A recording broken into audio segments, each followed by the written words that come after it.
Hey, this is Driver 88. So recently we drove the brand new Range Rover SV Edition 1.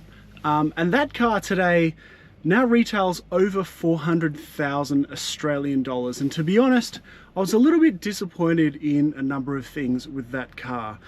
Not just the fact that it is now potentially built in India and just has a BMW engine, all the good bits that you're supposed to buy the car for, like the bespoke interior and exterior, I saw quite a number of semi-defects, not particularly good paint, squeaky sort of panels, a squeaky driver's door, a whole bunch of things that just did not feel up to the standard of $400,000 for a premium SUV in Australia.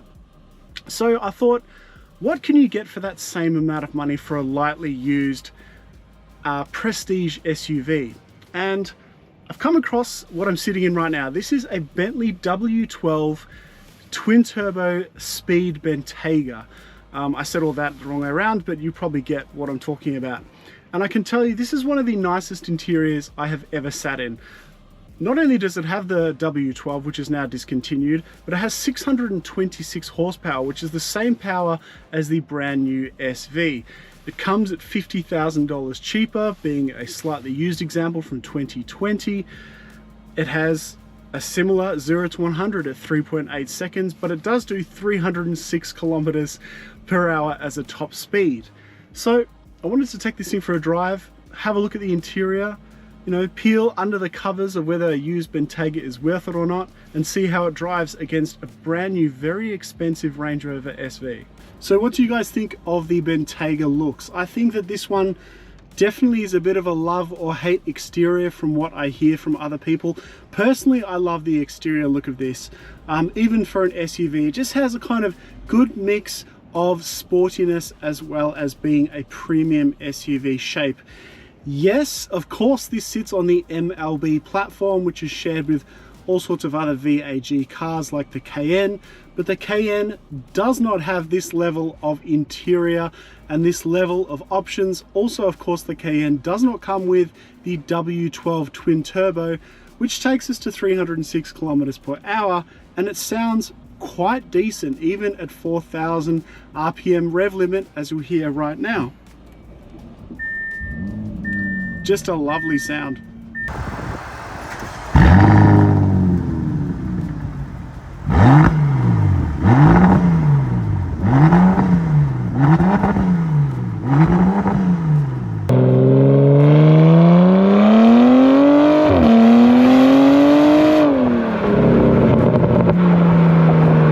Now, sitting in the front, I'm not going to kid you.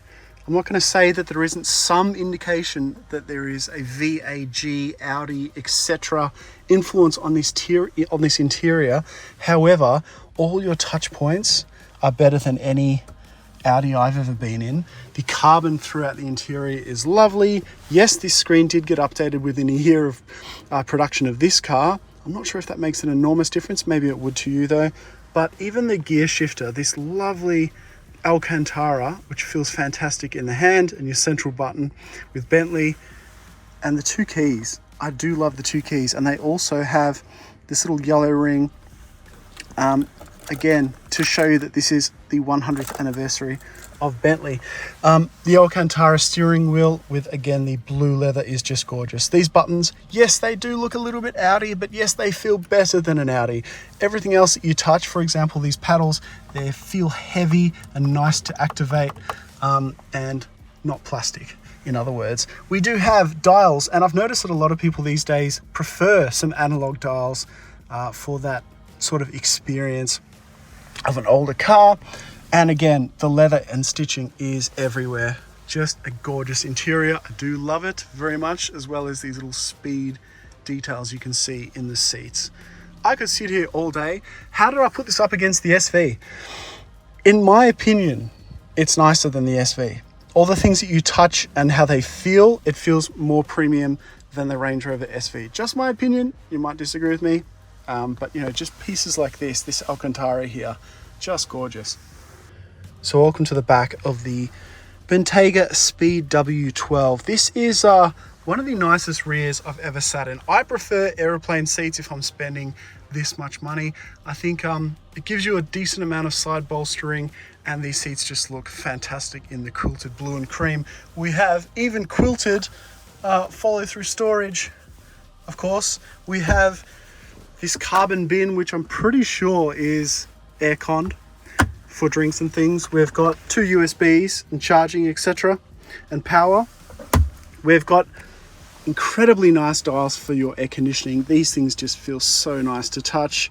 And in this car, which is retailing due to the features at I think about $600,000 when it was brand new in 2020, comes with the entertainment pack, which of course is these screens, and you've got handles and lights and things for your coat, aircon, etc. This blue leather, it's kind of like a petrol blue, is just gorgeous, and all the details feel premium, as they should. Definitely, as they should. We've got a very, very small bin down here, but a nice stereo. You could upgrade to a name stereo, I believe, at the time, but just these carbon bits. I'm 180 centimeters and my head is nowhere near the roof, nowhere near at all. And these seats don't sit too far upright. I wouldn't mind if they sat a little bit further back. They also are adjustable. Let's head in the front. Now, of course, we have air suspension, which means that we can raise the car from 4 different levels, multiple times.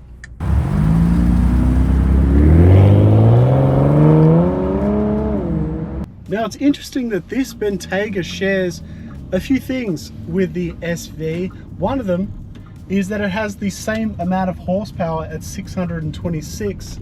It also has a very, very similar ZF 8-speed gearbox, and in driving this thing today, I kind of just like the responsiveness a little bit better with the W12 than the BMW source twin turbo V8. It's just ultimately smooth, and of course, I guess that's what you're paying for with a W12, is the enormous amount of smooth performance which comes from this car. Torque is also higher at 900 Newton meters, which is of course enormous. And believe it or not, the W12 Bentayga is lighter than the new Range Rover SV by about, as far as I can see, about 80 kilos or so. Oh yes, oh yes, just very, very satisfying to drive slowly or when you put your foot down. We've got our little knurled sport mode button here that you'll see in a second, and we can currently drive into Bentley mode, which I'm not exactly sure what Bentley mode is, to be honest. But we can go into sport mode in just a second and try that out.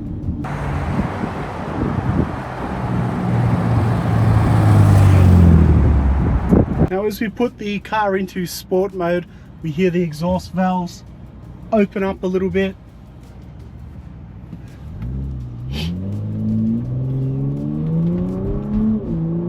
And the full beans are available. I really, really like how this really minimizes the pitch and roll in such a large car. The car really hunkers down nicely, and if you listen, it's got a nice amount of lift-off burble from that V12 engine, which you wouldn't really think coming from, sorry, a W12 engine. It's not overdone, it's just the right amount, I think. These engines are really sweet things. I'm sure they're quite expensive to service. If you're concerned about fuel consumption, this is definitely not the car for you. Yeah, I wouldn't be worried about that too much. We're on 22-inch rims now, and to be honest, it's super quiet in here. I hope you can hear me quite well, even with the exhaust burble. There was an option for carbon ceramic brakes on this car, and I'm not surprised. I think that was about 30,000 Australian dollars. Not on this car though, but it seems to hunker down quite well. 3.8 seconds. Wow. Wow. You would think a W12 would be kind of sleepy. It's not. Even with the hybrid assisted SV that I drove last week, I don't know, this just feels more responsive and more satisfying to put the foot down in your sport modes. It feels just better, to be honest.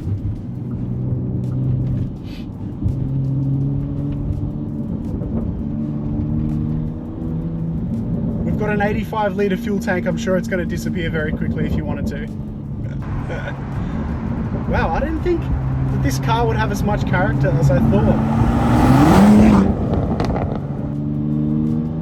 Oh, very happy to pick up speed and corner nicely.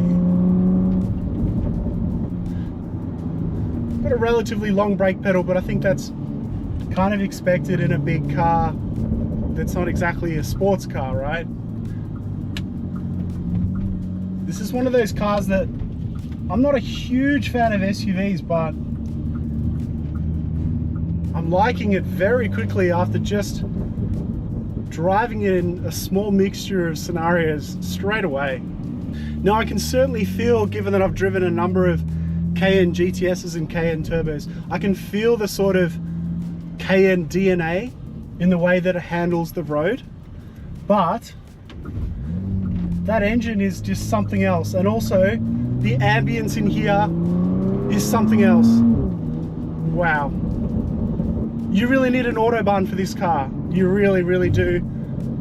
Want to have an Autobahn to exploit some of the performance, and you would do it in complete comfort. Of course, we've got massage seats, etc. That stuff sort of doesn't interest me that much, but I'd definitely rock one of these, particularly the facelift version with the new rear of the Bentayga. I really like. Holy shit. Yeah. I don't know how this is turning 2.5 tons into what feels like 1800 kilos with this performance.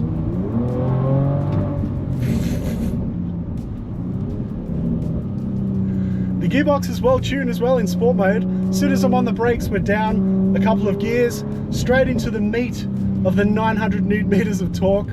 Christ. Yeah, this would sit at 200 k's an hour like it was cruising at 80 kilometers an hour. I can just tell.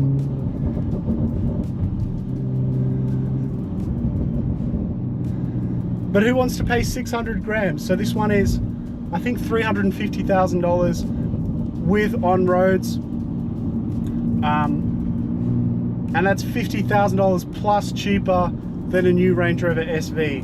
It's also cheaper than the new Cayenne GT, which is 415 or so thousand. And a brand new Bentayga V8 right now, as far as I'm aware, starts at 450. So this W12 is now 100 grand cheaper than the considerably slower base V8 car, which you can buy brand new.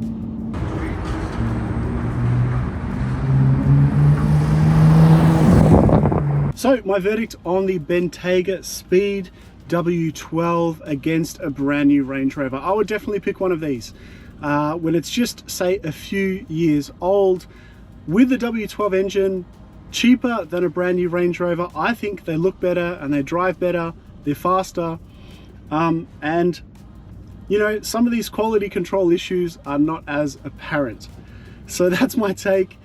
Couldn't imagine too many people are having this conundrum, but it's been a pleasure to drive this thing. It's really wowed me, and thank you to Dutton One for the experience. We'll see you next time. This is Driver 88.